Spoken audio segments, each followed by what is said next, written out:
Suatu program berupa pengalaman hidup yang nyata dan luar biasa bersama Tuhan Yesus.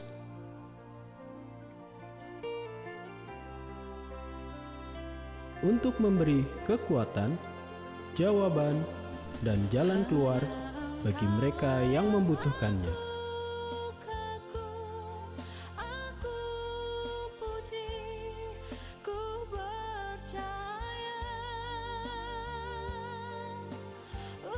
Inilah dia, menjadi saksi, persembahan GBI Crown Palace.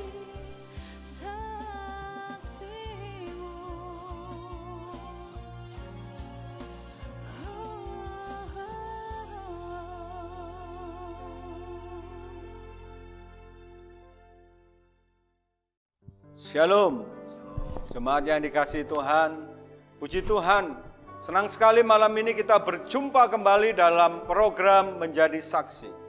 Satu program reality di mana kita akan mendengar dari narasumber kesaksian yang nyata, di mana narasumber mengalami pengalaman-pengalaman hidup bersama Tuhan.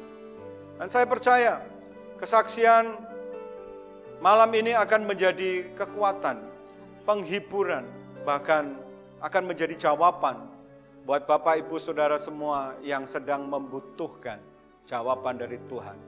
Nah, mari sebelum kita bersama-sama dengan narasumber kita hari ini, kita akan terlebih dahulu datang kepada Tuhan, kita akan menyembah Tuhan, kita akan mengasihi Tuhan dengan penyembahan kita. Mari sama-sama katakan, bawaku ke gunung kudus-Mu, ke tempat kediaman-Mu. Mari katakan, biar kemuliaan melingkupi hidupku, dan jiwaku kan dipuaskan. Hanya dekat-Mu yang ku perlu, Kau sumber penghiburanku, ya, dan Kau yang ubahkan air mataku jadi lembah yang bermata air. Sebab itu ku memuji-Mu, Engkau Allahku, mulutku kan selalu puji-Mu, dan angkat tangan sembah-Mu, tinggikan nama-Mu. Yesus, kemuliaan bagi-Mu. Sebab itu ku memuji-Mu, Engkau Allahku, mulutku kan selalu puji-Mu, dan angkat tangan sembah-Mu, tinggikan nama-Mu. Yesus, kemuliaan bagi-Mu. Mari katakan, bawaku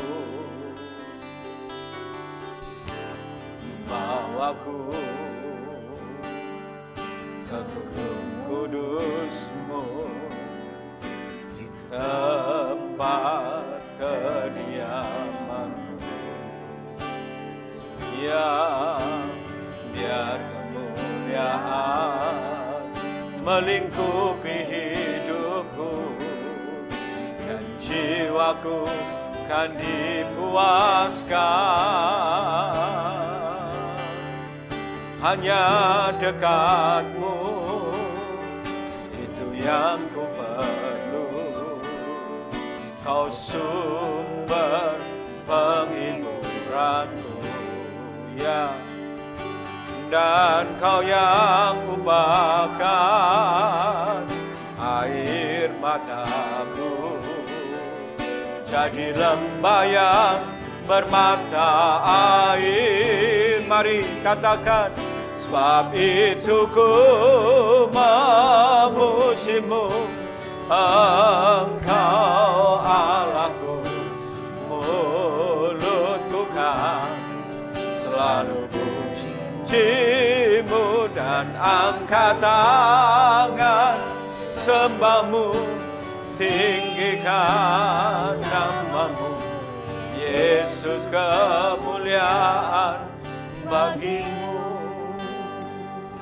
Sebab itu ku memuji-Mu, Engkau Allahku.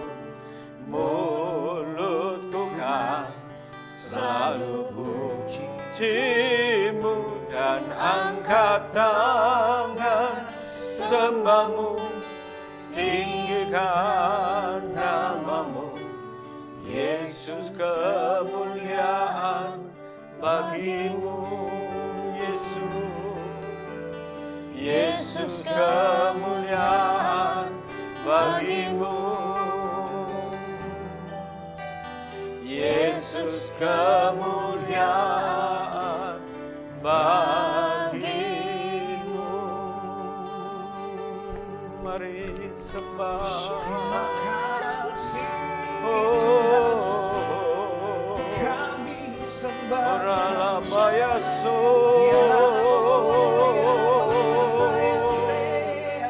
Kiralah masana.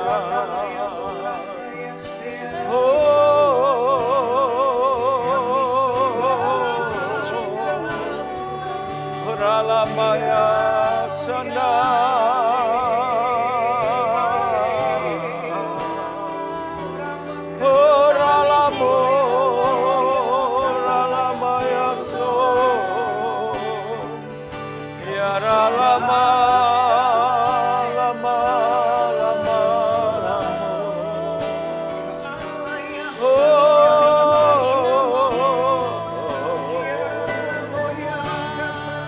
Baralamayasho,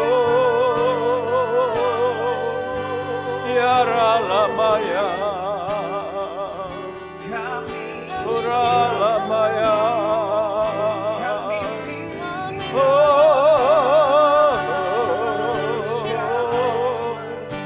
Shiralamayasho, Yaralamaya.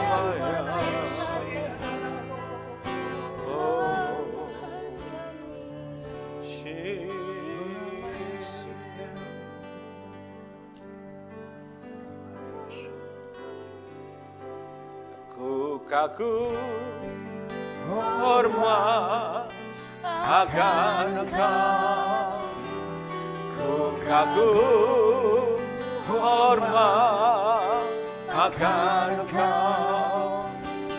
Kau Allah yang layak dipuji, ku kagum akan Engkau. Kagum hormat akan Kau, ku kagum hormat akan Kau. Kau Allah yang layak dipuji, ku kagum akan Engkau. Sekali lagi ku kagum hormat akan Engkau, ku kagum hormat akan Engkau. Kau Allah yang layak dipuji, ku kagum akan Engkau, aku kagum akan Engkau, ku kagum akan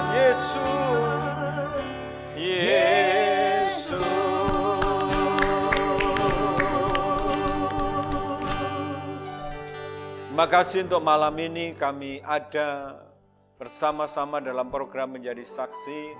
Kami percaya Tuhan program ini ada supaya program ini menyaksikan kehebatan, kebesaran, dan kuasa Tuhan yang ajaib buat setiap kami. Terima kasih melalui hamba-hambamu yang kau hadirkan di tempat ini. Hambamu Sandy dan istri Tuhan pakai untuk jadi berkat malam ini. Terima kasih setiap anak-anakmu, hamba-hambamu, jemaatmu yang sedang mengikuti program ini. Tuhan malam ini biarlah melalui program ini mereka memperoleh kekuatan, penghiburan bahkan jawaban Tuhan. Amen. Melalui program ini. Atas setiap pergumulan dan masalah mereka. Roh Kudus bekerjalah lewat program ini. Dimanapun program ini dapat ditangkap. Engkau bekerja dengan luar biasa. Terima kasih Tuhan. Terima kasih. Berkati, urapi pembicaraan kami. Dalam nama Yesus. Amin. Nah, shalom saudara yang dikasihi Tuhan. Hari ini, malam ini kita berjumpa kembali dalam program menjadi saksi. Nah, malam ini hadir di tengah-tengah kita. Saudara kita, kekasih kita, saudara, dan saya sudah anggap keluarga sendiri. Ya, saya panggil apa nih? Panggil masih muda soalnya ya. Masih muda, masih yang satu masih 18 atau 17 tahun. Amin. Saya panggil Sandy saya ya. Siap. Sandy Nugroho atau lebih dikenal dengan Sandy Indonesian Idol, dan hari ini hadir bersama istrinya. Saya tahu istrinya selalu setia menemani dimanapun berada. Ya, takut kehilangan. Istrinya namanya Citra. Halo. Ya. Nah, shalom, Shalom, Sen, shalom. Citra. Shalom. Senang sekali malam ini bisa hadir kembali, ya, seperti keluarga Amin, kita di Semarang ini. Senang sekali bisa hadir malam ini. Nah, boleh diperkenalkan terlebih dahulu kepada Ya. jemaat, ya, apa kesibukannya, Siap.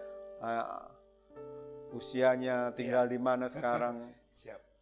Shalom Bapak Ibu semua, saya Sandi Nugroho, atau betul kata Om Santoso, beliau sudah seperti orang tua kami, mentor juga. Terima kasih banyak nih buat Om San sudah diundang. Thank you buat GBI Crown, terima kasih.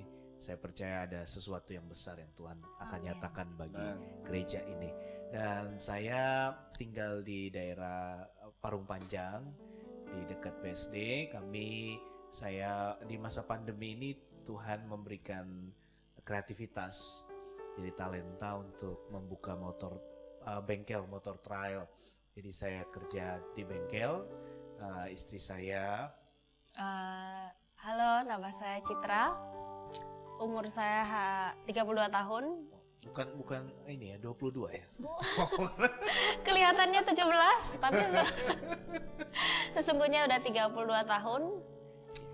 Saya mendampingi suami saya. Selain kita pelayanan ke kota-kota, kita juga menggembalakan di suatu gereja yang Tuhan percayakan. Kita di gereja misi yang bernama Human Church Community. Dan selain menjadi ibu rumah tangga, saya juga berbisnis online, yaitu menjual baju-baju batik. Ya. Halo, Sandy umur berapa ya? Saya lebih Beda muda berapa ya. tahun? 35 saya Om. Nggak enak ngomong umur sebenarnya, karena nggak apa-apa. mukanya nggak kelihatan 35. Ya. Apa kelihatan 53 ya? Dibaliknya. Oke. Ya. Oke. Saya mau mulai dengan pertanyaan ini. Kan Sandy pernah ikut Indonesian Idol. Ya, Mungkin ada yang belum tahu waktu itu tahun berapa ikut Indonesian Idol? Tahun 2012. 2012. Waktu itu sampai 8 besar Om. 8 besar. Ya. Oke. Satu hal yang saya percaya nggak mudah untuk bisa sampai 8 besar. Ya. Kalau kita mengikuti seleksi dari Indonesian Idol itu bisa berhari-hari, berbulan-bulan ya. Apalagi 3 bisa bulan. sampai 8 besar. Ya, 3 bulan kalau nggak salah. Ya. Saya mau nanya pertama nih. Ya. Setelah ikut Indonesian Idol, ya sekarang yang saya tahu kan Ya. sudah melayani Tuhan, Ya. sudah pendeta malah sekarang, Iya. bahkan sudah jadi gembala. karena anugerah Tuhan. Nah, pertanyaan saya begini, bagaimana itu sudah istilahnya kan sudah cukup punya nama. Iya. Nah, sebagai dengan embel-embel di belakang Indonesian Idol, seandainya waktu itu mau terjun ke dalam entertain, dunia hiburan kan bisa.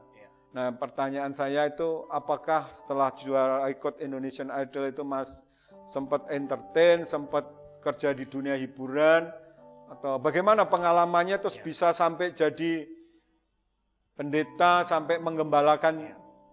Ya, dari pendekar jadi pendeta. Ya, prosesnya indah ya, karena memang sebelum Indonesian Idol, puji Tuhan sudah artis juga Om, tapi saya lebih ke band waktu itu, jadi putih band, main FTV pernah, sinetron pernah, cuman memang belum ada terlalu lama. Tapi waktu Indonesian Idol, saya melayani Tuhan waktu itu. Setelah Idol langsung berhenti, waktu itu masih ada beberapa besar itu, saya langsung pelayanan di kota Medan. Dan waktu Tuhan izinkan saya pelayanan di kota Medan, waktu itu masih di Medan Plaza kalau nggak salah, lantai 5. Waktu itu acara youth ya, anak-anak muda. Itu tahun berapa? 2012 Om. Setelah Indonesian Idol? Pas Indonesian Idol masih berlangsung.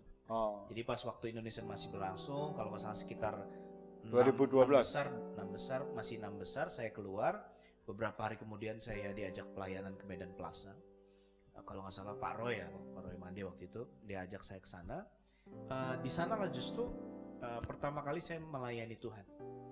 Diminta untuk kesaksian, kurang lebih ada 1000 anak muda. Tapi di sana waktu saya melayani Tuhan, saya seperti ada rasa bersalah yang begitu besar Om. Saya mau naik itu rasanya iblis membuka semua masa lalu saya. Iblis berkata saya nggak layak, kamu bukan orang yang dipilih Tuhan untuk melayani Dia. Saya merasa diberikan tuduhan yang begitu besar. Lalu waktu itu kan zaman itu Alkitab masih kita bawa, jadi belum handphone. Dan waktu Alkitab itu saya buka, terbuka 1 Yohanes 1:9. Jika kita mengaku dosa, maka Ia setia dan adil dan akan mengampuni segala dosa kita dan menyucikan kita dari segala kejahatan. Itu ada kekuatan, saya minta ampun, saya melakukan pemberesan dengan Tuhan. Lalu waktu saya naik ke atas mimbar, tiba-tiba saya melihat satu cahaya yang sangat terang. Dan dia bilang bahwa saya percaya itu pasti Tuhan. Dia bilang, aku mau pakai kamu full heart, sepenuh hati. Nah, lalu saya diingatkan kurang lebih umur hampir berapa belas tahun yang lalu saya pernah overdosis karena narkoba dan melakukan bunuh diri tapi karena narkoba. Lalu diingatkan bahwa waktu itu saya juga pernah ketemu cahaya yang sama itu, bahwa aku mau pakai kamu. Dan di situ saya cerita sama ibu saya memutuskan untuk sekolah Alkitab, melayani Tuhan. Dan tentu betul kata Om San, ada banyak sekali tawaran. Waktu itu sudah beberapa kali nyanyi dan puji Tuhan dibayar kurang lebih 20 juta pada saat itu. Lalu waktu itu harus melayani Tuhan, tentu kan ada manajemen SMN waktu itu. Jadi kalau apapun kegiatan Sandi yang berbayar, menguntungkan, itu nggak boleh untuk Sandi karena harus masuk manajemen karena kami dikontrak. Dan puji Tuhan waktu itu kepala manajemen masih Pak Albert Tanoni. Saya bicara baik sama beliau, saya bilang, Pak, saya mau sekolah Alkitab, saya ingin kontrak ini tidak menjadi masalah ke depan. Dan akhirnya kami bicara baik dan puji Tuhan RCTI mengizinkan saya betul-betul melayani Tuhan tanpa ada penalti, tanpa apapun. Akhirnya setelah dari sana saya melihat justru ladang Tuhan itu malah lebih berharga daripada karir di entertain. Kalau kita di entertain kan, minta maaf Om, sekalipun kita punya iman, sekalipun kita punya agama, tapi godaannya nggak mungkin bisa kuat karena kita masih manusia.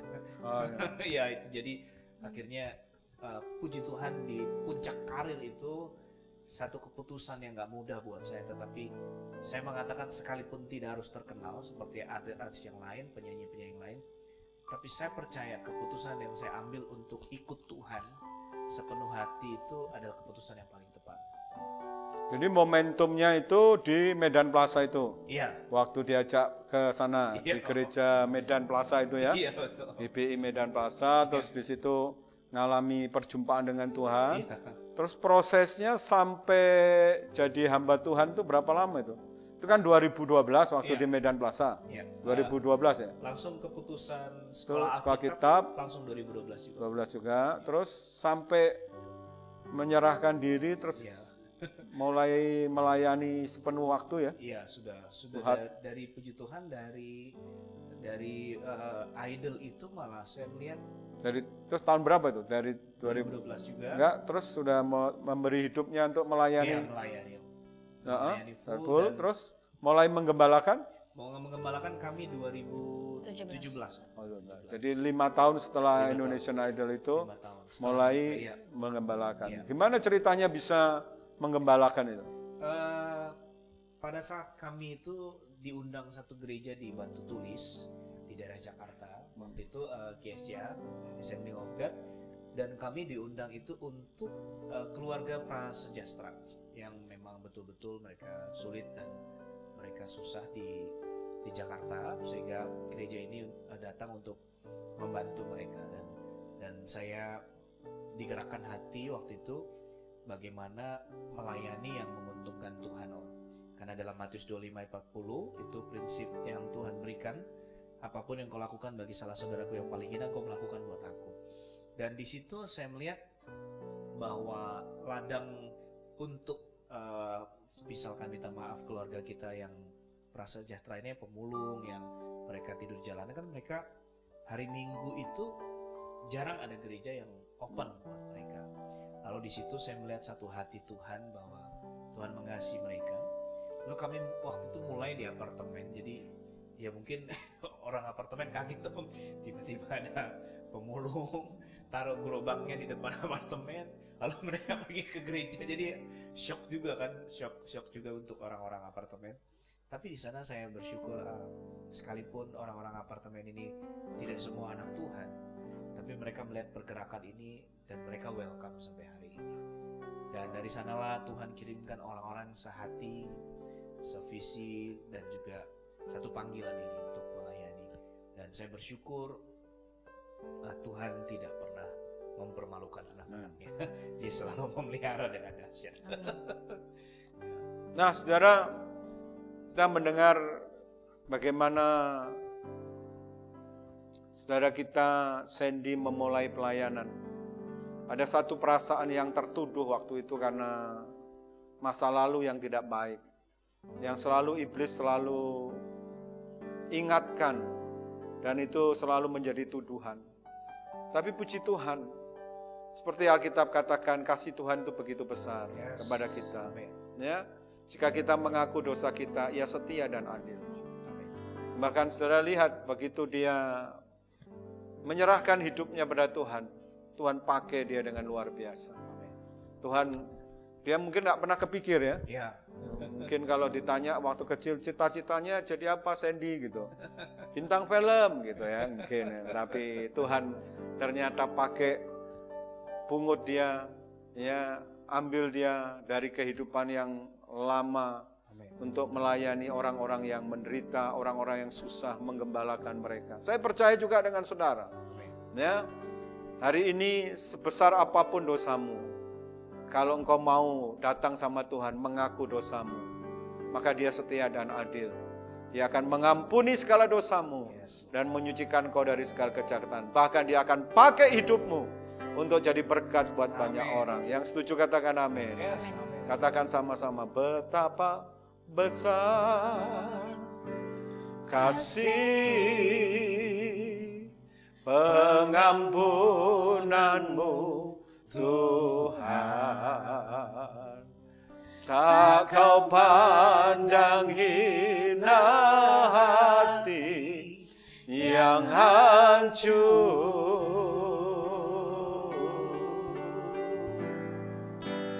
Ku berterima kasih kepadamu ya Tuhan. Pengampunan yang Kau beri, pulihkanku. Mari yang percaya, betapa besar, betapa besar kasih pengampunanmu Tuhan.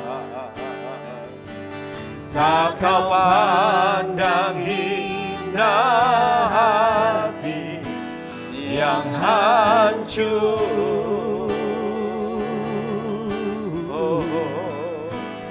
Ku berterima kasih kepadamu ya Tuhan. Pengampunan yang kau beri, pulihkanku. Nah, sekarang saya mau tanya ke Citra ini. Citra, bagaimana bisa ketemu Sandy ini? Ya, pasti saya percaya ada pengalaman. Ya, ini perlu, kalau yang masalah begini yang perlu ditanya ini yang istri, yang wanita, karena wanita biasanya lebih jujur, gitu ya. Kalau boleh diceritain gimana ketemu sampai bisa jadi gitu. Kenapa sih kok bisa ambil keputusan jadikan Sandy itu suami? Apa nggak ada laki-laki yang lain gitu? Jadi kita bertemu itu 2013. Oh, 2013. Jadi 1 tahun setelah Indonesian Idol ya? Iya betul. Dan itu Sandy pas pelayanan ke daerah NTT. Sudah ngefans ya? Belum. Mama ngefans karena mama tuh yang nonton pada saat dia lagi di Idol. Oh, jadi dia ke NTT pelayanan. Pelayanan di mana? Di NTT? Di Atambua. Waktu itu sama orang tua kami juga, Pak Gilbert. Dan Pak Gilbert ajak. Terus biar istri aja yang cerita. Nanti kalau ditanya baru. Terus gimana ceritanya? Terus akhirnya malam itu kenalan Sandy sama Mama. Kan waktu itu saya kerja di Surabaya, jadi pas lagi liburan sebenarnya. Terus akhirnya berjumpa. Dia yang sering kontak-kontak, waktu itu zamannya BBM. Oh, BBM. Jadi karena Mama sering pasang foto aku di BBM, dia kira itu aku. Jadi dia suka chat, "Shalom," padahal itu Mama. Tapi mungkin itu triknya. Jadi deketin mamahnya dulu dia, pinter-pinter juga gitu ya. Harus. Akhirnya Mama bilang, "Shalom Sandy, ini bukan Citra, ini mamanya." Akhirnya dikasihlah BBM aku, terus seringlah kita chat sebagai kakak rohani. Adik rohani saya sebenarnya. Iya betul. Adik rohani. Jadi dia adik ketemu gede. Jadi ketemunya tuh 2013, kita baru kontak-kontakan itu di 2014. 2014. Terus Lebih akrab. Terus sering kita curhat-curhat. Jadi kita punya dulu ada ex lah, ada mantan, tapi bukan beragama Kristen, jadi tidak seagama. Sama kamu? Iya. Curhatlah kepada Pak Pendeta waktu itu. Mantan kamu itu? Saya curhat ke dia. Ya. Udah putus belum itu? Belum. Jadi "Shalom Pak Pendeta, bagaimana kalau kita menikah tapi beda agama?" gitu. Terus Pak Pendeta jawab, "Sudah, jangan menikah dengan yang beda agama, menikah sama saya saja." Wah, mantap. Saya akan menyelamatkan kamu. Oh gitu? Iya betul. Jadi dia sering kontak-kontak, "Bagaimana kabarmu? Ayo cari Tuhan, dikasihlah kerohanian, diajarilah bagaimana kita mengenal penyembahan berhala dan lain sebagainya." Akhirnya waktu itu suatu malam dia bertanya, dia sering, "Kamu mau nggak sama aku?" gitu, tapi nggak pernah aku jawab. Terus pada suatu malam waktu dia bertanya, ini saya bertanya yang terakhir kalinya. Setelah ini saya tidak akan pernah bertanya lagi. Itu nggak tanya, itu ngancem. "Kamu mau nggak sama saya? Kalau mau sama saya serius mau menikah," dia bilang gitu. Terus pada waktu itu Roh Kudus tuh bicara sama saya. "Apa yang tidak pernah kamu pikirkan, itu akan Tuhan sediakan bagimu." Mendengar ayat itu saya kayak, Tuhan tahu kalau cita-cita saya dari kecil tuh ingin menjadi pendeta. Jadi dari kecil tuh kalau orang-orang ditanyai, Citra mau jadi apa? Saya selalu bilang, saya ingin jadi pendeta. Kenapa saya ingin jadi pendeta? Jadi ini belum pernah saya cerita ke siapapun. Jadi waktu kecil, keluarga saya tuh kurang harmonis. Jadi mama tuh dikit-dikit main tangan. Pok pak tiap hari. Dan tiba-tiba suatu saat mama saya tuh berjumpa dengan Tuhan. Dan pada saat mama saya berjumpa dengan Tuhan, mulai saat itu dia tidak pernah memukul kami. Dan di situ saya merasa bahwa orang Kristen dari lahir belum tentu dia percaya Tuhan. Jadi dia ke gereja, dia menyanyi, tapi dia belum betul-betul pengikut Kristus. Ketika mama saya betul-betul bertobat, dia betul-betul kenal Tuhan, dia memiliki kasih Tuhan. Dia berubah dulu yang jahat, suka pukul, suka marah, menjadi ibu yang penuh kasih, yang penuh dengan cinta. Dan di saat itu saya tahu bahwa Tuhan Yesus baik. Padahal waktu itu masih kecil, masih SD. Dan di saat itu saya tahu bahwa Tuhan itu Bapakku dan dia sangat baik. Oleh karena itu ketika mama saya berjumpa dengan Tuhan yang baik, mama saya jadi baik. Dan semenjak saat itu ketika orang tanya, Citra besar mau jadi apa? Saya mau menjadi pendeta. Ketika saya sudah kuliah, saya mau masuk ke Universitas Teologi ya. Mama saya bilang gini, gak usah jadi pendeta. Kan lihat-lihat pendeta di daerah tuh kan susah ya. Jadi mamaku bilang, jangan, kamu nanti susah. Mama gak mau kamu susah gitu. Akhirnya saya tidak jadi kuliah teologi, kuliahnya teknik. Tapi ketika dia malam itu menyatakan dia ingin menikah dengan saya, Tuhan ingatkan lagi panggilan saya yang sesungguhnya. Kamu mau jadi hamba Tuhan, kamu mau jadi pendeta, itu cita-citamu. Ayo kamu ambil itu. Dan ketika mamaku tahu Sandy mau dengan aku, mamaku bilang gini, tugas mama selesai. Mama dulu mau kamu jadi pendeta, hari ini kamu jadi pendeta. Itu yang menjadikan aku sama Sandy walaupun hidup itu gak selalu baik, tapi kita punya kekuatan. Karena kita tahu kita dipersatukan untuk Tuhan, untuk kemuliaan nama Tuhan. Segitu. Ini hebat, wanita itu hebatnya gitu ya. Ya, dia mau jadi pendeta, nggak usah dia sekolah teologi, cari suami pendeta, otomatis ibu pendeta. Kayak istri saya suruh itu kan tes untuk dia jadi pendeta di GBI. Dia bilang nggak perlu katanya. Kan saya suaminya pendeta, otomatis ibu pendeta. Iya. Betul, mau jadi dokter nggak usah kuliah dokter kalau wanita, cari suami dokter, otomatis ibu dokter. Jadi itu yang pacarnya diputus dulu atau? Jadi waktu dia nyatakan perasaan dia yang sebelumnya, akhirnya saya putuskan yang satu itu saya mau tanya Tuhan. Jadi saya nggak kasih jawaban ke dia, saya kasih putus itu, saya mau dulu. Sendiri dulu. Gitu. Nggak jadi korban gitu ya. Oh gitu. Jadi terus akhirnya menikah tahun berapa nih? 2015. Terus itu sudah menggembalakan belum? Belum. Baru setelah itu nggak lama kemudian menggembalakan ya? 2017. Oh 2017. Kami menikah tanggal 5 bulan 5 2015. Gereja mulai menggembalakan 2015 atau 2017? Kalau perjalanan mulai menggembalakannya 2015 tapi belum jadi gereja 2016, gitu. Baru jadi gerejanya 2017. Ya. Oke. Ya pas ketemu Pak Santoso lah. Oh waktu itu. Iya betul. Puji Tuhan. Luar biasa saudara ya. Luar biasa. Jadi saudara diberkati ya dengar kesaksian dari Citra. Ya, itu hebatnya wanita saudara. Kalau mau jadi apa-apa nggak perlu menjalani, cukup cari suaminya aja. Kalau dia pengen jadi pendeta nggak perlu sekolah teologi, cari suami pendeta, akhirnya jadi ibu pendeta. Tuhan merancangkan yang terbaik buat hidup kita. Nah, seringkali kita nggak pernah pikirkan.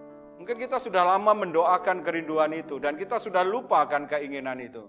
Tapi tiba-tiba di waktunya Tuhan ingatkan akan apa yang menjadi kerinduan kita.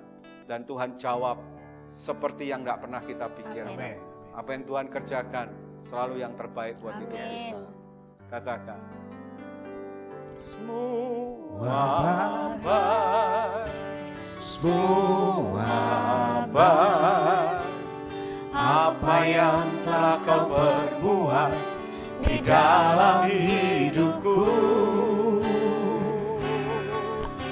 semua sungguh teramat baik. Kau jadikan hidupku berarti.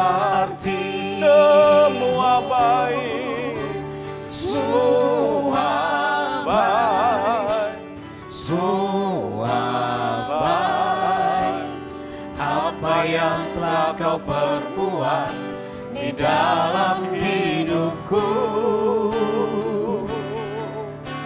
semua baik, sungguh teramat baik.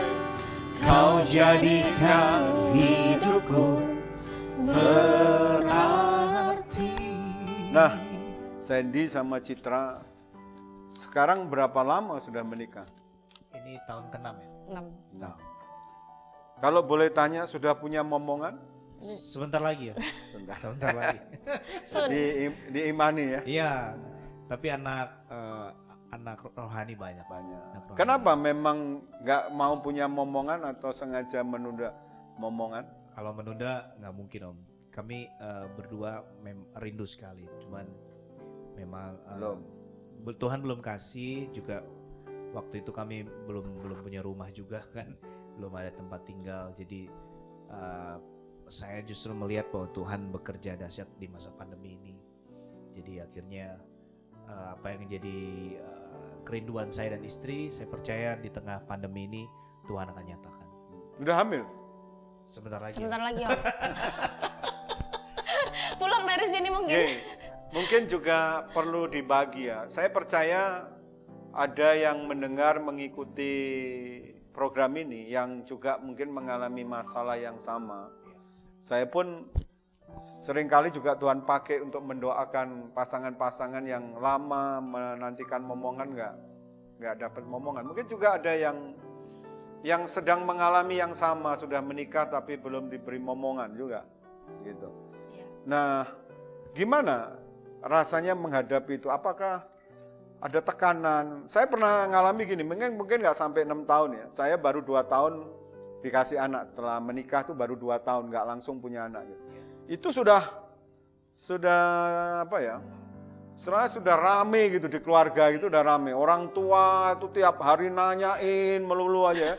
Dan itu sampai menimbulkan tekanan juga ya. Tekanan juga buat saya, buat istri. Ya kita juga sempat deg-degan gitu, apa kita ini memang nggak bisa punya anak atau gimana? Ada tekanan-tekanan yang dihadapi selama 6 tahun ini kok nggak punya anak gitu, gimana? Kalau aku dari keluarga inti, jadi mamaku sama mamanya Sandy, mereka pikirannya sangat terbuka. Mereka sangat menjaga perasaan saya. Jadi mungkin kalau ada ibu-ibu mertua yang mungkin menonton acara ini, jangan kasih tekanan, karena ketika orang tua itu merangkul, justru ada anak tuh ada kekuatan. Jadi sebagai mama, gak pernah bertanya, cuma begini, mama doain supaya cepat dapat anak gitu. Tapi mama gak pernah bertanya, udah gini belum, udah gini belum, udah usaha ini belum, udah gini. Mereka tuh sangat menjaga perasaan. Ketika ada orang-orang yang mungkin memberikan tekanan kepada saya cuma ngomong gini, Tuhan, di Alkitab ada yang meminta anak kepadamu. Tuhan pasti berikan, asal kita punya hati yang betul-betul menginginkan. Dan aku percaya bahwa anak tuh berbicara kepercayaan Tuhan kepadaku. Dan Tuhan tahu waktu yang terbaik buat aku, kapan aku siap. Karena pada awal kita pelayanan yang awal-awal tuh sangat berat. Kita berdua aja udah sangat berat gitu. Kalau ditambah lagi anak mungkin lebih berat lagi. Jadi saya percaya bahwa waktu Tuhan tuh yang terbaik buat setiap kita. Kalau Sandy gimana? Menghadapi, mengalami tekanan nggak? Mungkin bukan dari keluarga, dari teman-teman hamba-hamba Tuhan atau mungkin dari yang lain. Saya gimana menghadapi itu? Saya tidak anggap itu tekanan sih Om, tapi apa ya? Ada ya seperti Abraham kan. Abraham kan sudah lama juga gitu. Tapi saya melihat ada satu janji Tuhan yang memang kita mesti raih. Yang memang ujian yang besar lah. Saya katakan ujian yang terbesar sampai Tuhan bisa menyatakan janjinya bagi kami. Tapi buat saya tekanan itu saya alihkan untuk setiap saya ditanya, kadang-kadang teman juga banyak kan ketemu. Tapi saya selalu pegang janji Tuhan. Waktu Tuhan pasti yang terbaik. Ya seperti itu Om. Jadi bisa ngatasi selama ini ya. Puji Tuhan bisa. Ada untuk tekanan-tekanan. Ya, puji Tuhan bisa. Kalau mungkin ada tekanan yang orang tidak sengaja mungkin kayak menyakiti perasaan kita. Contohnya kemarin ada keluarga kan, kita lagi bangun rumah, terus dia telepon gini, gak usah bangun rumah yang besar, kan kamu gak punya anak gitu. Langsung aku diem, tapi dalam hati aku langsung berkata, Tuhan segala perkataannya saya tolak dalam nama Tuhan Yesus.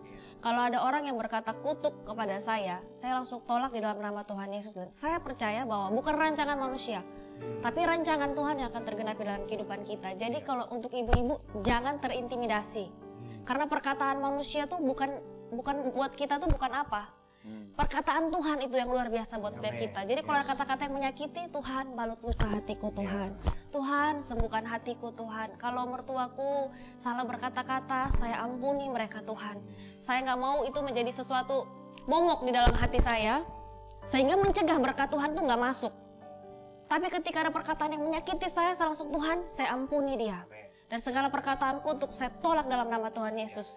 Dan selalu saya pegang kandungan saya bilang, dalam nama Tuhan Yesus, Tuhan akan hembuskan nafas. Dalam nama Tuhan Yesus saya akan memiliki keturunan.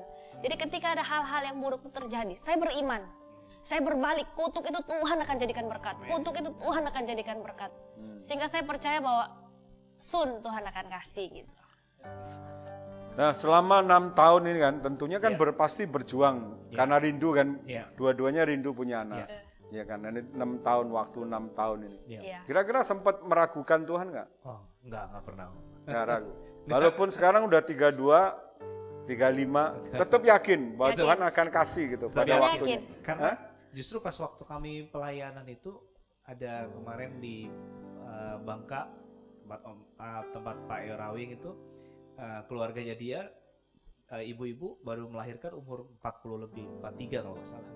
Jadi kami ngeliat kesaksian ada yang 10 tahun, ada yang apa. Justru itu kami malah makin dikuatkan sih. Kalau meragukan Tuhan, kita nggak berani, sebab Dia berdaulat. Dia berdaulat.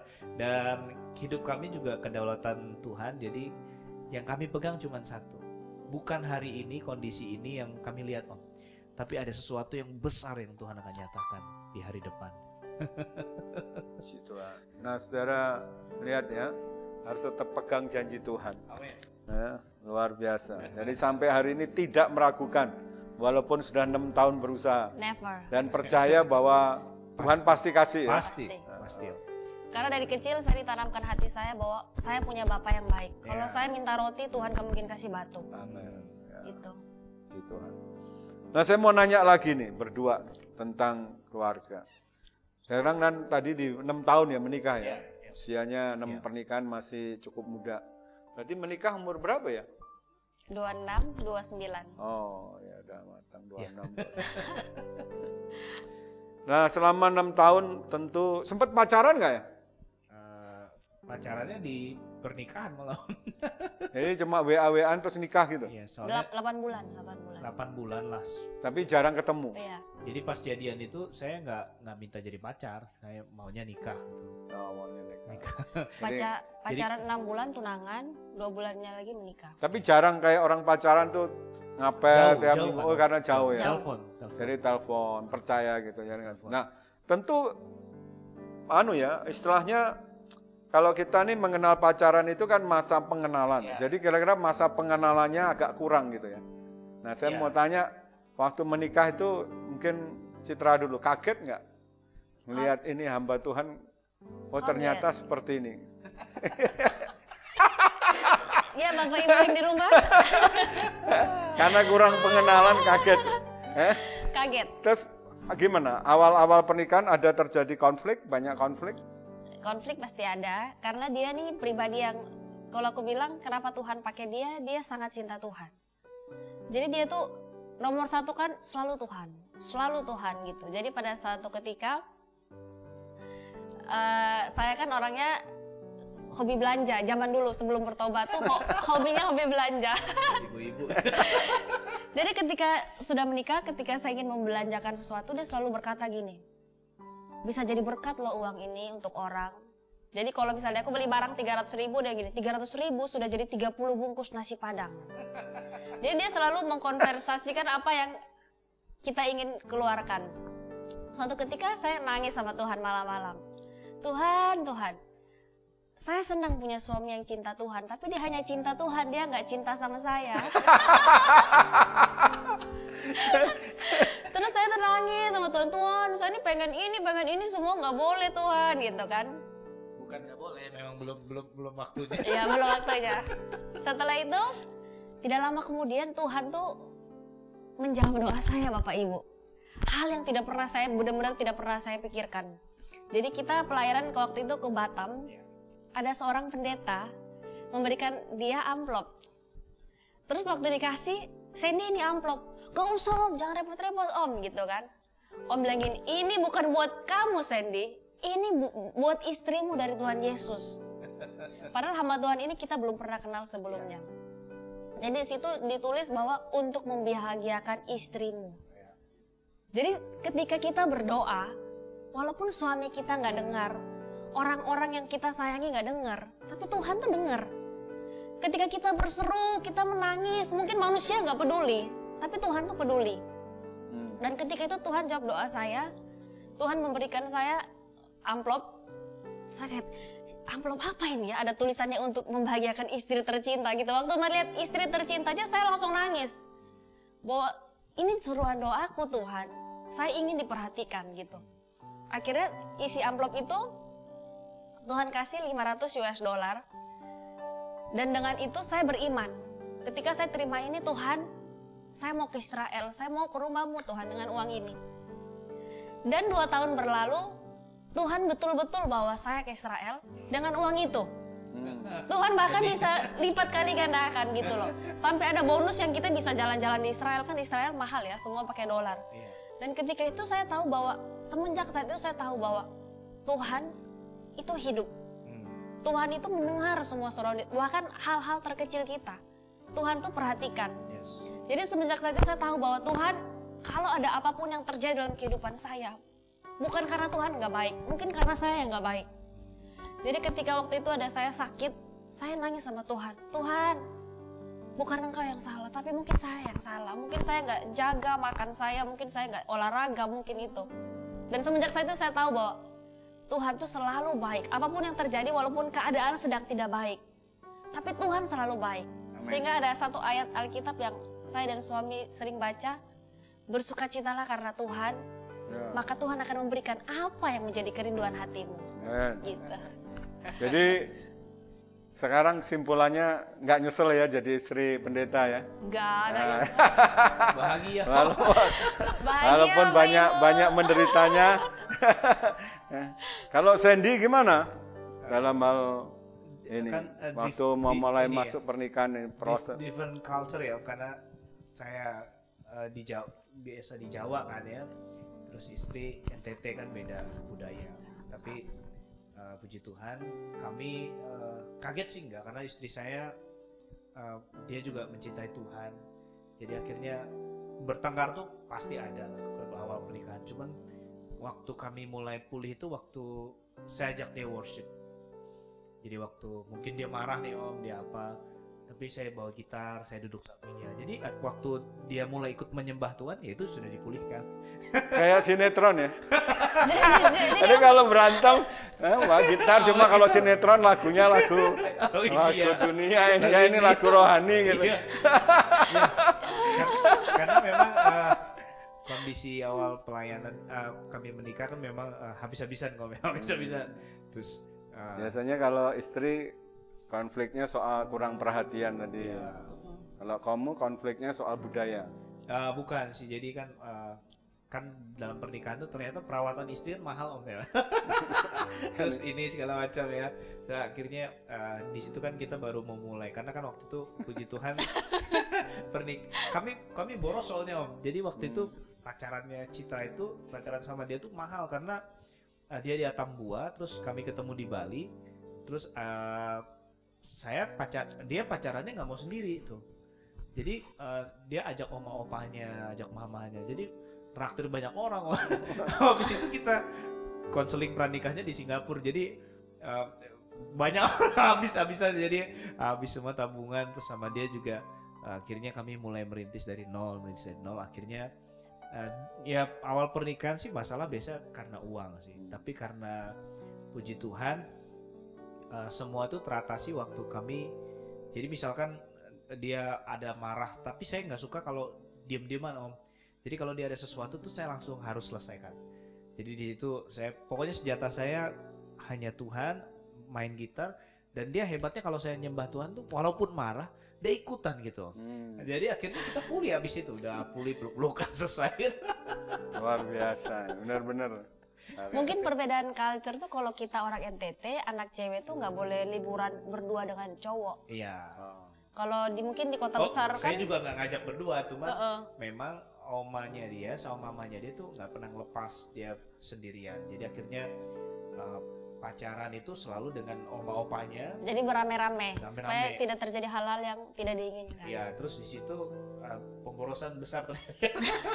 Jadi akhirnya pacarannya ketemunya hanya di Bali, tapi dengan oma-opanya, dengan mamanya itu. Kalau berantem gitu, konflik gitu, siapa yang biasanya lebih dulu baik-baikin?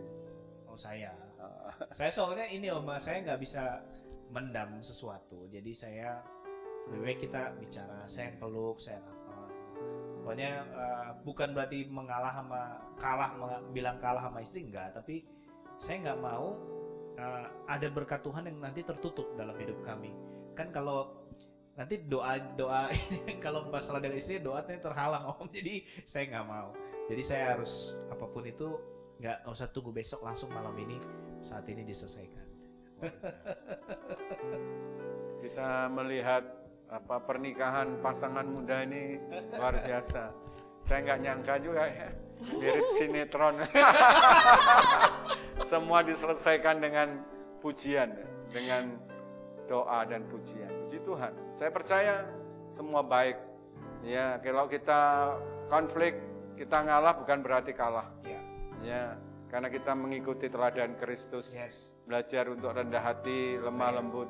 Semua kalau diselesaikan dengan kerendahan hati, saya percaya hasilnya pasti luar biasa. Amin. Katakan amin. Ya, amin, amin. Semua baik, semua baik. Apa yang telah kau perbuat di dalam hidupku, semua baik, sungguh teramat baik.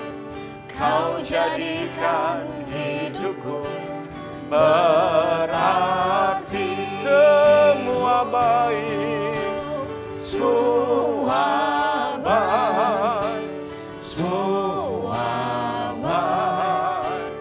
Apa yang telah kau perbuat di dalam hidupku, semua baik, sungguh teramat baik. Kau jadikan hidupku berarti. Nah Sandy, Citra, kita ada di penghujung akhir. Ada satu pertanyaan yang saya mau tanyakan, mungkin ini juga sekaligus jadi berkat. Saya berdoa ini jadi berkat. Kita sudah memasuki masa pandemi ini hampir 2 tahun, 1 tahun 7 bulan, 1 tahun 7 bulan 8 bulan kalau kita hitung dari Maret. Tapi kalau kita hitung dari Januari ya hampir 2 tahunan. Kira-kira selama masa pandemi ini ada pengalaman khusus? Apakah, maksud saya ini kan ada pengalaman kesaksian khusus yang bisa dibagikan, karena kita nggak bisa pungkiri ya, kita melihat ada banyak orang terpuruk, ya keuangannya terpuruk, kondisinya terpuruk, kesehatannya terpuruk. Bukan hanya orang-orang yang bukan Kristen, anak-anak Tuhan bahkan hamba-hamba Tuhan pun juga banyak yang terpuruk. Mungkin ada hal yang mau dibagikan, di-sharingkan hari ini supaya jadi berkat untuk mereka yang sedang menghadapi masa-masa yang sulit. Iya. Kalau saya terpuruknya tuh sebenarnya tidak bisa melayani Tuhan, Om. Karena nggak bisa tatap muka gitu maksudnya. Iya, jadi kan pelayanan itu terakhir kan saya sama Om San juga kita di Kota Kinabalu. Jadi keluarga Malaysia itu, teman-teman dari SIB, semuanya itu udah seperti family banget. Kami bisa tiap bulan pergi ke Malaysia, dan waktu pelayanan ini nggak bisa ke Singapura, nggak bisa ke Malaysia, itu kami agak terpuruk ya.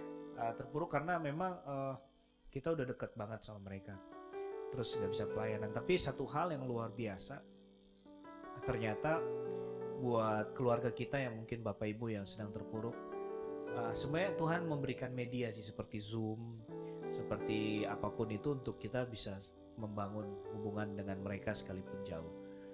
Dalam keuangan itu pasti semua sedang mengalami goncangan yang luar biasa. Dan saya mulai bangkit waktu kita mau mencoba sesuatu yang baru, Om. Misalkan sebenarnya kalau dibilang enak jadi pendeta, enak jadi penginjil, melayani Tuhan.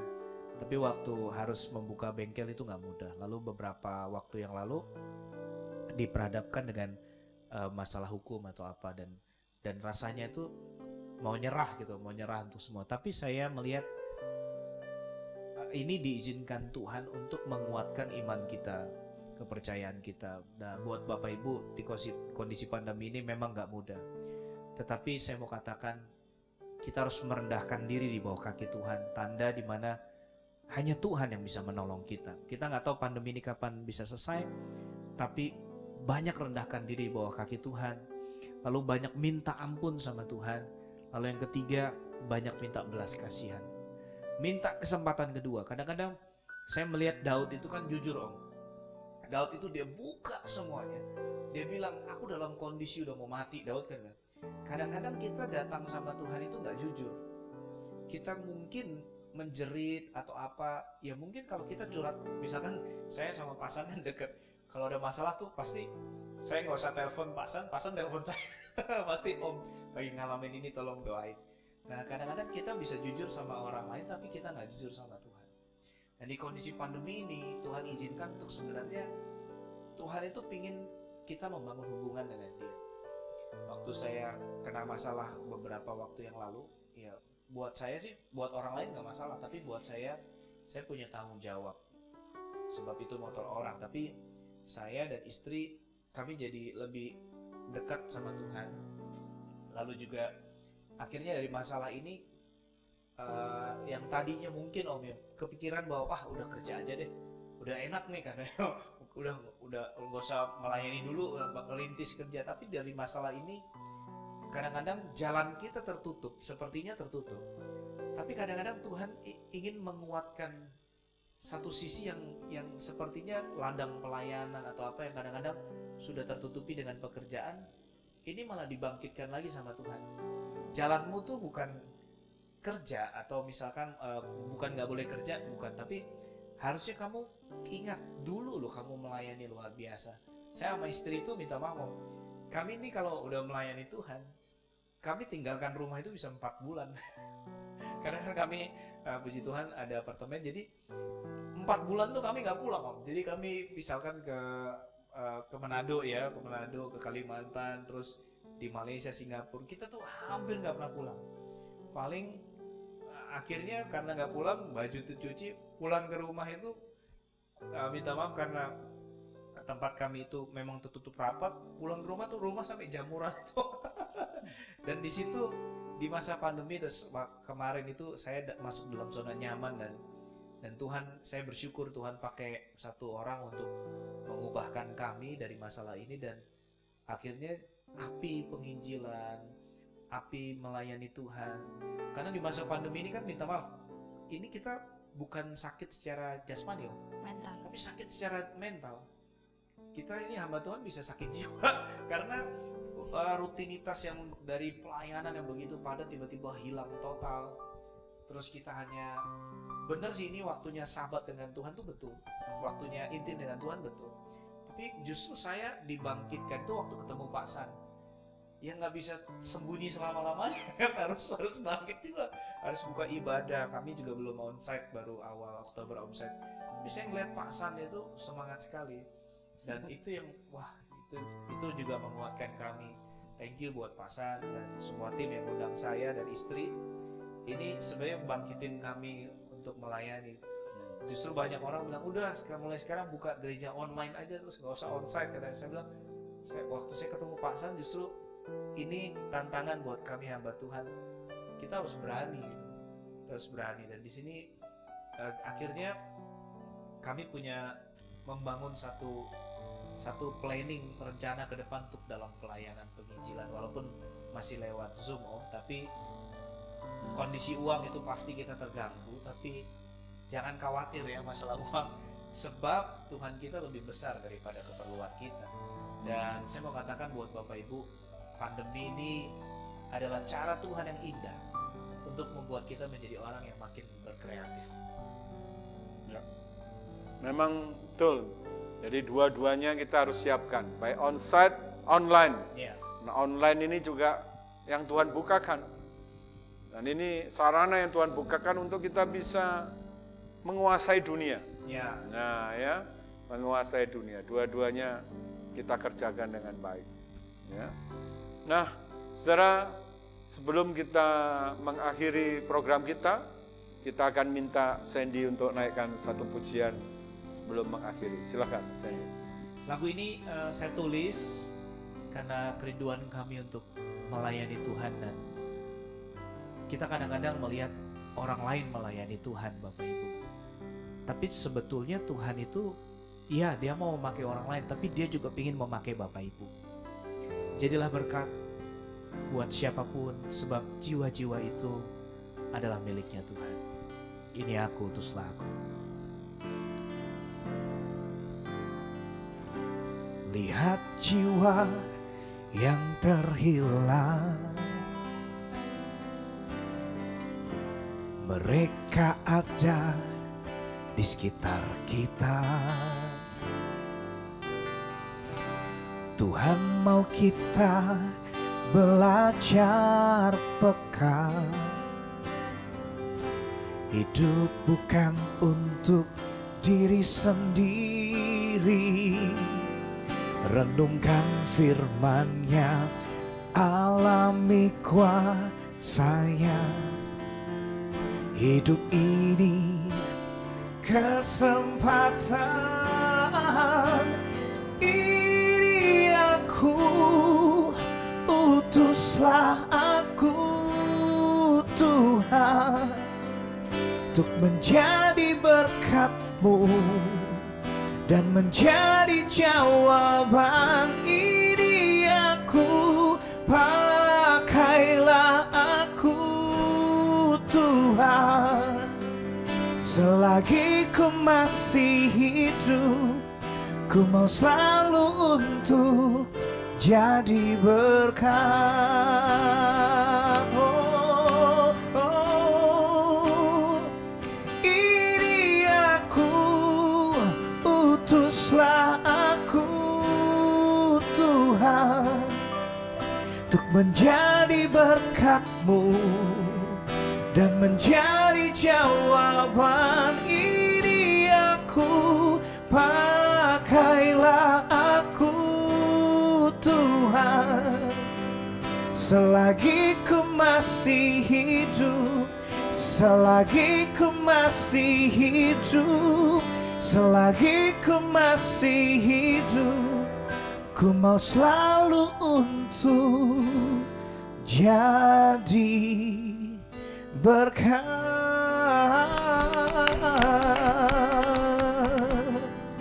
Haleluya. Puji Tuhan. Sandy sama Citra, sebelum kita akhiri, saya mau ucapin terima kasih untuk kehadirannya malam ini. Ya, terima kasih banyak. Ya. Tuhan berkati, dan kita akan doakan terus. Amin. Supaya segera waktunya Tuhan berikan Amin. keturunan ini. Yes. Nah, saudara, mari sebelum kita mengakhiri program ini, kita akan berdoa. Saudara yang mau didoakan, angkat tanganmu. Apapun masalahmu, ayo saudara angkat kedua tanganmu. Ora matakara lama syakara lama takara. Ora matakara lama. Kami sehati berdoa untuk setiap anak-anakmu yang sedang mengikuti program ini. Mereka yang dalam pergumulan masalah apapun yang mereka alami, apakah itu masalah kesehatan, sakit penyakit, keuangan, masalah ekonomi, masalah rumah tangga. Tuhan, kami berdoa jamah mereka dalam nama Yesus. Kesembuhan terjadi malam ini. Kesembuhan terjadi, mujizat terjadi, pemulihan terjadi, revival di rumah-rumah terjadi dalam nama Yesus. Dalam nama Yesus. Mujizat terjadi. Kami percaya mujizat terjadi. Sembuhkan yang sakit, pulihkan mereka Tuhan. Yang terluka, pulihkan, sembuhkan. Juga keuangan mereka. Tuhan, hubungan suami istri, orang tua anak, Tuhan pulihkan. Berkati anak-anak-Mu yang sedang mengikuti program ini. Terima kasih Tuhan untuk hamba-Mu Sandy dan Citra yang Kau kirim ke tempat ini. Jadi berkat Tuhan, Kau tahu kerinduan hati mereka, Kau tahu ketulusan mereka, kesungguhan mereka. Engkau Tuhan yang berjanji setia. Engkau yang berjanji bahwa laki-laki dan perempuan Kau persatukan. Tujuan-Mu salah satu adalah memberi mereka keturunan ilahi. Kami percaya Tuhan Kau beri mereka keturunan ilahi dalam nama Yesus. Dalam nama Yesus. Terima kasih Tuhan, terima kasih. Biar program ini boleh memberkati setiap orang yang melihatnya.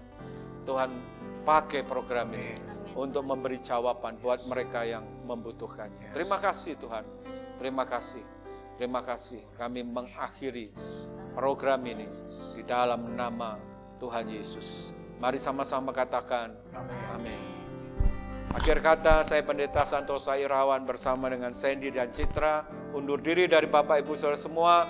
Kami ucapkan selamat malam. Tuhan Yesus memberkati saudara berlimpah-limpah. Amin. Amin.